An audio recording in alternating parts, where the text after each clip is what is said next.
Hello बच्चों, let's read the question. A bullet emerges from a barrel of length 1.2 meter with speed of 64 meter per second.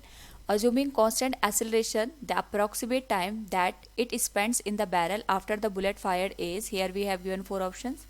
Now to answer this question, first we will discuss here the key concept, and here the key concept is equation of motion.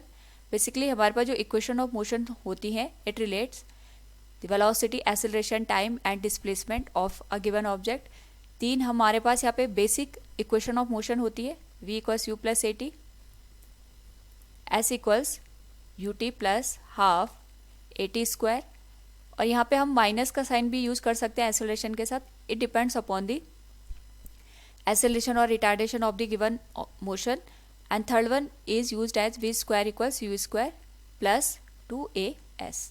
Now here हमारे पास एक bullet दे रखी है जो कि एक barrel से emerge हो रही है with speed 64 metre per second. हम इसको इस तरीके से अंडरस्टैंड कर सकते हैं.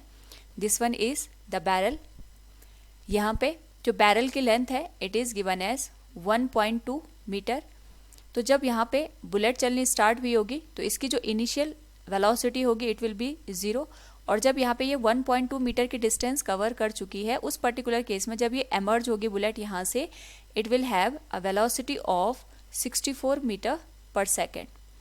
नाउ यहाँ पे हमारे पास एक्सेलरेशन कांस्टेंट है, तो हमें यहाँ पे अप्रोक्सीमेट टाइम बताना है जब ये बुलेट यहाँ पे इस बैरल के अंदर स्पेंड करेगी. तो इसके लिए सबसे पहले हम यहाँ पे ये फाइंड आउट करते हैं कि इस पर्टिकुलर केस में इसमें एक्सेलरेशन कितना प्रोड्यूस हो रहा होगा. So for this we will use here third equation of motion, and हमारे पास जो थर्ड इक्वेशन ऑफ मोशन है it will be v square equals u square plus 2as. Acceleration हो रहा है तो प्लस साइन लेंगे.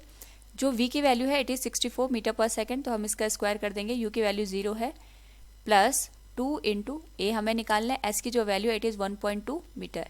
नाउ यहाँ से ए की जो वैल्यू होगी it will be 64 into 64 divided by 2.4 हो जाएगा.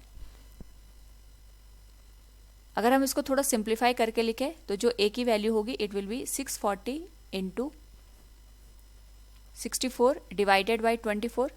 हम यहाँ पे 8 से डिवाइड कर सकते हैं इसको. इट विल बी 8 3 जा 24, 8 8 जा 64. So the value can be written as A equals 640 into 8 divided by 3 metre per second square. तो जो हमारे पास यहाँ पे एक्सेलरेशन निकल के आया है, अब इसका हम यूटिलाइजेशन करेंगे to find out the time. तो इसके लिए हम first equation of motion use करते हैं, एंड वी नो दैट जो फर्स्ट इक्वेशन ऑफ मोशन है it is v equals u plus a T.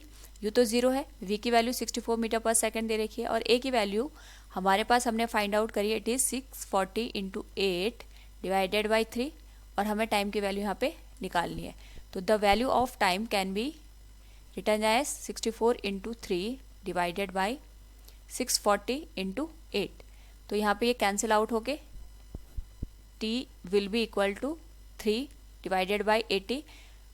Divide करने पे this value will be 0.0375 second आ जाएगा, और हम इसको यहाँ पे 10⁻³ के टर्म में लिख सकते हैं. It will be 37.5 into 10⁻³ second, और 10⁻³ को हम यहाँ पे मिली में कन्वर्ट कर सकते हैं. जो टाइम की वैल्यू निकल के आएगी it will be 37.5 millisecond.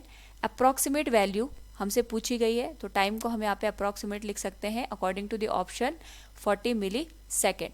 तो बैरल से निकलने में इसको टोटल यहाँ पे 40 मिली सेकेंड लगेंगे. So from the given question we can say approximate time that it spend in the barrel after the bullet fired is 40 metre per second. Option A will be the correct one. Hope all you understood it. Thank you and best of luck.